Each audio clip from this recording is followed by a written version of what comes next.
বান্দরবানে থানচিতে সনাতন ধর্মাবলম্বীদের গঙ্গা পূজা ও গঙ্গা মায়ের স্নান উদযাপন।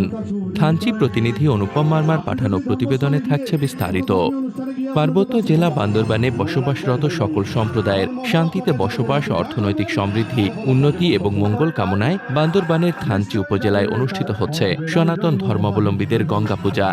মঙ্গলবার ভোরে থানচি সার্বজনীন গঙ্গা পূজা উদযাপন পরিষদের আয়োজনে একটি মহা শোভাযাত্রা বের হয়ে শহরের বিভিন্ন সড়ক প্রদক্ষিণ শেষে সাঙ্গু নদীর চরে গঙ্গা পূজা মণ্ডপে গিয়ে শেষ হয়। এ সময় মহা শোভাযাত্রায় থানচি উপজেলা নির্বাহী কর্মকর্তা মোহাম্মদ আবদুল্লাহ আল ফয়সাল, পার্বত্য জেলা পরিষদের সদস্য খামলা ইমরো, থানচি থানার ভারপ্রাপ্ত কর্মকর্তা নাসির উদ্দিন মজুমদার, প্রেস ক্লাবের সভাপতি মাং ওয়াংচিং মার্মা অনুপম, হেডম্যান কারবারি কল্যাণ পরিষদের সাধারণ সম্পাদক উবামং মার্মা, শ্রী শ্রী কালীমন্দির পরিচালনা কমিটির সভাপতি পলাশ ধর, গঙ্গা পূজা উদযাপন কমিটির সভাপতি টিটু বিশ্বাস, সম্পাদক শিবু কর্মকার সহ বিভিন্ন সরকারি বেসরকারি প্রতিষ্ঠানের কর্মকর্তা এবং সনাতনী সমাজের নেতৃবৃন্দরা উপস্থিত ছিলেন।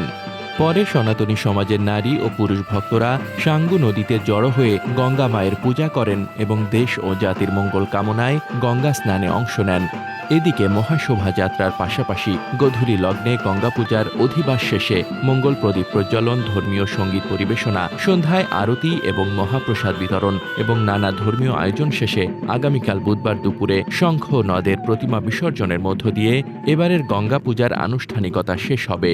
প্রসঙ্গত, প্রতি বছর সনাতনী সম্প্রদায়ের আয়োজনে বান্দরবানের থানচি উপজেলায় বসবাসরত সকল সম্প্রদায়ের সহ অবস্থান ও শান্তিপূর্ণ বসবাসের পাশাপাশি অর্থনৈতিক সমৃদ্ধি, জুম চাষিদের আয়ের উৎস বৃদ্ধি এবং সকলের মঙ্গল কামনায় সাঙ্গু নদীর চরে এই আয়োজন অনুষ্ঠিত হয়।